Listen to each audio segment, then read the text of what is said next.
Welcome to easy learning 700। आज की video के अंदर मैं आपको बताऊंगा causes of failure in business, यानी कि किन वजूहात की वजह से कोई भी कारोबार फेल हो जाता है। So people are not capable of handling business. जो लोग कारोबार चला रहे होते हैं वो इतने काबिल नहीं होते कि उस कारोबार को हैंडल कर सकें, कैपेबल नहीं होते इतने। तो पहला रीजन तो ये है, पहला कॉज ये है। दूसरा ये कि some people are not capable enough to know market. कुछ लोग इतने काबिल नहीं होते कि वो मार्केट के बारे में जान सके। अगर वो मार्केट के बारे में नहीं जान सकते तो वो मार्केट की डिमांड को भी नहीं पूरा करेंगे, और अगर मार्केट की डिमांड को पूरा नहीं करेंगे तो सारी बातें उनका फिर काफी नुकसान होगा और उनका बिजनेस तबाही की तरफ जाएगा।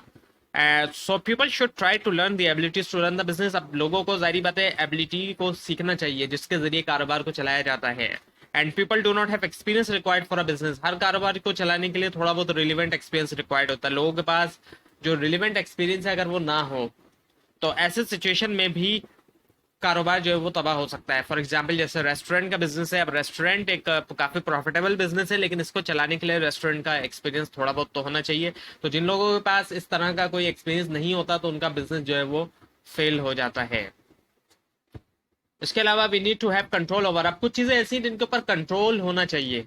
लोगों का जो है वो कंट्रोल, जब जो बिजनेस चला रहे हैं उनको कंट्रोल करना चाहिए कुछ चीजों के ऊपर। अब उसके अंदर आया तो है प्रोडक्शन प्रोसेस। अब अगर मैन्युफैक्चरिंग फर्म है जहाँ पे प्रोडक्शन हो रही है, चीजें बन रही है, तो जो प्रोसेस है उसके ऊपर कंट्रोल होना चाहिए। अगर उस प्रोसेस के ऊपर कंट्रोल नहीं होगा तो जाहिर बात है प्रोडक्ट जो है जो बन रही होगी उसके अंदर काफी डिफेक्ट्स भी आ सकते हैं।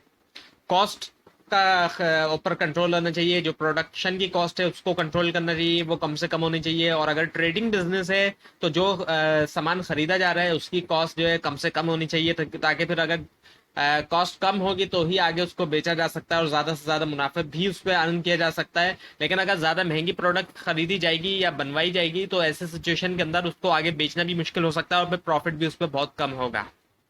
वेस्टेज कम से कम हो, जितनी कम वेस्टेज होगी उतना ज्यादा प्रॉफिट है, जितनी ज्यादा वेस्टेज होगी उतना कम प्रॉफिट होगा। इसके अलावा कंप्लेंट हैंडलिंग होनी चाहिए। कस्टमर कोई भी कंप्लेन लेकर आ रहा है तो उसकी कंप्लेन को सुना जाए, उसको रिजॉल्व किया जाए।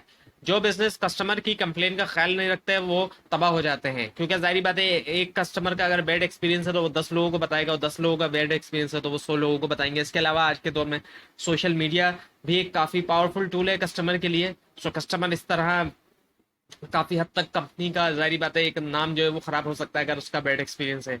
और क्वालिटी भी मैटर करती है। अगर क्वालिटी अच्छी होगी तो कस्टमर एक बार खरीदने के बाद बार बार प्रोडक्ट खरीदेगा, लेकिन अगर क्वालिटी खराब होगी किसी प्रोडक्ट की तो कस्टमर एक बार खरीदने के बाद छोड़ देगा। और इनसफिशिएंट कैपिटल भी होता है, ये भी एक रीजन है फेलियर होने का। कुछ बिजनेस ऐसे होते हैं जिनको चलाने के लिए काफी कैपिटल की सरमाए की जरूरत होती है, तो इतना कैपिटल अगर नहीं है तो ऐसे सिचुएशन में भी बिजनेस फेल हो सकता है। और बैड लक भी होता है, कुछ लोगों का बैड लक भी होता है, ये भी हो सकता है बैड लक हो। कुछ ऐसी सिचुएशन आ जाए, इकोनॉमिक्स कंडीशन खराब हो जाए मुल्क की, अपॉर्चुनिटीज ना हो, तो ऐसे सिचुएशन में भी जाहिर बात है बैड लक भी हो सकता है, पॉसिबिलिटी है कि बैड लक होगी।